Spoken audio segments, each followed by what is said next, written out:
il avait fait beaucoup de guérisons, si bien que tous ceux qui souffraient de quelque mal se précipitaient sur lui pour le toucher. Et lorsque les esprits mauvais le voyaient, ils se prosternaient devant lui et criaient « Tu es le Fils de Dieu ».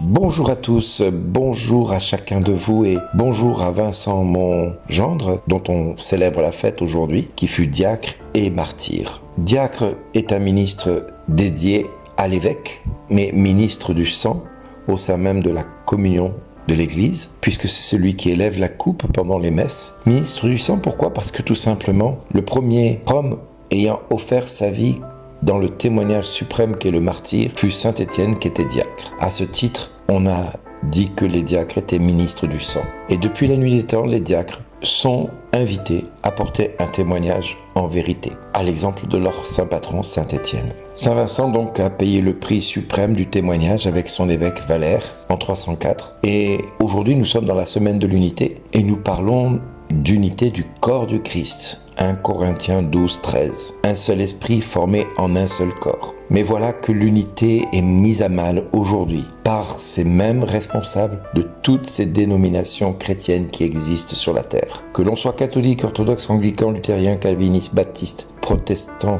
et toutes les dénominations chrétiennes qui puissent exister sur terre, tout responsable d'église porte en lui ce sceau indélébile de vouloir garder son identité aux dépens de l'unité du corps du Christ qui est un et indivisible. Quelles que soient les doctrines que nous avons, quelles que soient les confessions que nous avons, quelle que soit l'unité que nous prétendons avoir, la seule qui vaille le coup, la seule qui tienne la route, n'est pas celle que les hommes établissent entre eux aujourd'hui. Aussi belles soient leurs intentions, aussi belles soient leurs motivations, non, la seule unité qui compte est celle que les hommes et les femmes accepteront de faire en respectant cette belle prière que Jésus a adressée à son Père en vue du témoignage suprême.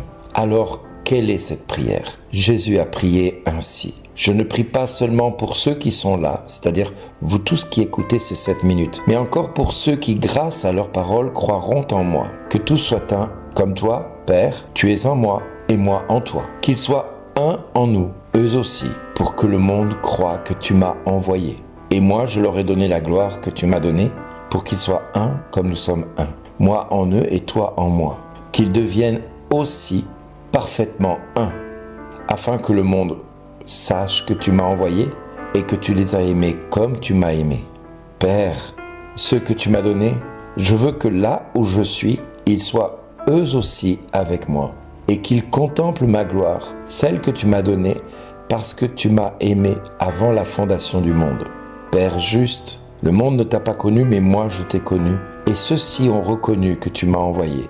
Je leur ai fait connaître ton nom, je le ferai connaître pour que l'amour dont tu m'as aimé soit en eux et moi aussi je sois en eux. Permettez-moi de vous dire qu'à la fin de cette prière qu'on retrouve dans Jean au chapitre 17 du verset 20 à 26, cette prière sur l'unité, l'Église est loin de l'accomplir. D'abord parce qu'elle n'est pas d'accord sur beaucoup de choses. Elle n'est pas d'accord sur les doctrines qui s'y trouvent à l'intérieur et que nous sommes confrontés à une réalité ecclésiale aujourd'hui, celle par exemple de notre diocèse, celle de notre paroisse, de notre communauté chrétienne, de notre famille même, où l'unité est-elle réellement quelque chose que nous voulons mettre en place entre nous, quelles que soient les choses qui nous séparent ou qui nous différencient. Notre relation d'unité est-elle un motif de conversion pour ceux qui sont autour de nous dans le monde et qui se sont éloignés de l'Église et de la vie du monde chrétien? Que tout soit un pour que le monde croie. C'est ce que Jésus nous dit dans Jean 17, 21. Et c'est ce que Jésus demande à son Père. Il prie pour que le monde soit convaincu qu'il existe par l'unité que nous allons avoir les uns avec les autres. Il est là le défi pour l'Église. pour que les païens voient comment les chrétiens, les pseudo-chrétiens, aux idéologies identitaires, qui revendiquent tous avoir leur propre vérité, leur propre unité, et qui au final ne cessent de se diviser pour des questions de doctrine, d'identité, de reconnaissance de ceci ou de reconnaissance de cela. Comment ces chrétiens-là se fréquentent-ils? Comment ces croyants sont-ils témoins de la vie de l'Esprit Saint dans leur cœur pour édifier le corps du Christ, l'Église du Christ, un seul cœur, une seule âme. Actes 4, 22, 34. Rappelons-nous que le fruit de l'Esprit, c'est la paix. Comment se fait-il que tant de dénominations chrétiennes se fassent la guerre pour des questions de doctrine identitaire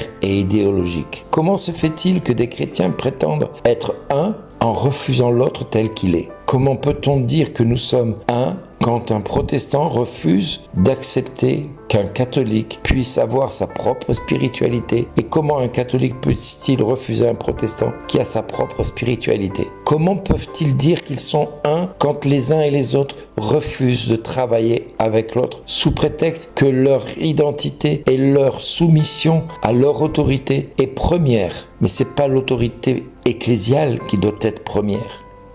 C'est leur obéissance à la parole du Christ en Jean 17, 20, 26. Que tous soient un, comme toi, Père et moi, nous sommes un, afin que le monde croie. Et c'est là où toute l'Église devrait être réunie. Quel que soit son nom, quelle que soit son appartenance, quelles que soient ses convictions intérieures.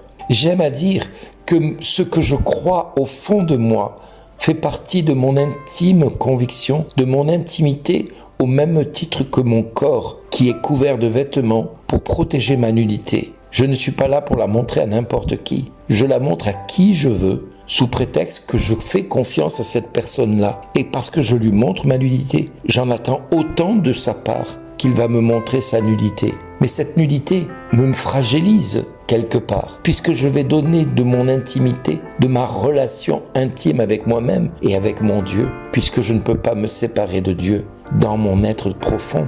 Et quelles que soient mes convictions, je prie Marie ou je ne prie pas Marie, j'aime prier tel saint et moi je ne prie pas les saints. Je reconnais la présence réelle dans l'Eucharistie et moi je ne peux en faire que l'image de ce que le Christ a voulu à la dernière minute de sa vie. Je vénère les icônes, je refuse de m'incliner devant une icône.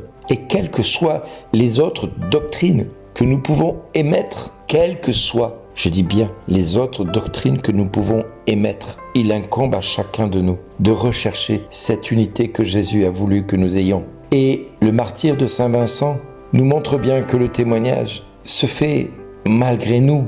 Et il faut déjà accepter d'être à l'image du Christ pour que tous ceux qui viendront à nous viennent comme ils venaient du temps de Jésus et ils cherchaient à le toucher pour obtenir beaucoup de guérison. Et tous ceux qui souffraient de quelque mal que ce soit pouvaient se précipiter sur lui pour le toucher. On dit que, au passage de Pierre, on déposait les malades sur des brancards et l'ombre de Pierre guérissait les malades. On disait qu'on venait à frotter des vêtements, des mouchoirs sur le corps de Paul pour qu'on l'applique ensuite sur les malades pour que ceux-ci soient guéris. Je vous invite à essayer de faire la même chose avec un responsable d'église aujourd'hui. Et si le résultat est le même que Pierre ou Paul, alors dites-vous que vous avez devant vous quelqu'un qui a accepté de vivre l'unité, comme Pierre et Paul ont accepté de la vivre malgré leurs différences. Il incombe à chacun de nous de rechercher l'unité, qui ne veut pas dire uniformité de pensée. Et heureusement que nous avons eu un Pierre et un Paul. Sans Pierre pour veiller à l'unité et sans Paul pour veiller à l'expansion de l'Église, nous ne serions pas là aujourd'hui. Alors revenons à la source qui est le Christ et qui veut que dans la vie des hommes et des femmes que nous sommes, que tous puissent avec lui contempler la gloire que Jésus avait reçue lui-même du Père avant même la fondation du monde, pour que les hommes et les femmes qui nous verront en contemplant cette gloire puissent voir le Père, le Fils et le Saint-Esprit unis en un seul cœur, un seul corps. Et avant de terminer ces 7 minutes un petit peu plus longues, je suis désolé, mais je crois qu'il est important de rajouter, de remercier ces sénateurs qui ont refusé de valider l'euthanasie comme seule solution de fin de vie à ceux qui souffrent, à ceux qui sont malades, à ceux qui sont handicapés. Oui, Merci à eux d'avoir voté cela et que le Seigneur les bénisse. Et nous pouvons exprimer cette prière qui m'a été envoyée par Stéphane Sourdin. Je vous invite à la dire avec moi. Elle est belle. Je vous laisse en faire vôtre. Ô Jésus, vrai roi de France, vois la France qui t'appartient. Tu l'avais confiée à tes plus chers amis, Marie-Madeleine et Lazare. Mais l'ennemi est venu et a voulu te chasser de chez toi. Et nous ne savons plus que faire, ni comment nous en débarrasser. Ô Jésus, fils de Marie, que tu as si souvent envoyé visiter ta France, comme avec les marchands du temple, prends ton fouet et expulse à tout jamais de ta maison l'immonde franc-maçonnerie qui étouffe ce pays qui est tien. Chasse les démons et les œuvres de la Révolution française qui a semé la terreur et le mensonge et l'idéologie laïque. Brise nos lourdes chaînes, nous t'en prions, casse le joug de tous nos oppresseurs et des tyrans qui nous gouvernent et souhaitent nous annihiler.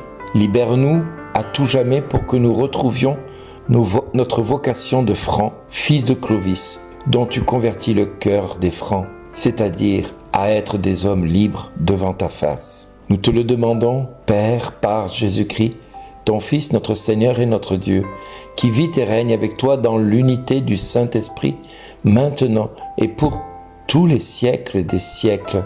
Amen. Jésus, sauve ta France. Amen. Merci d'exister.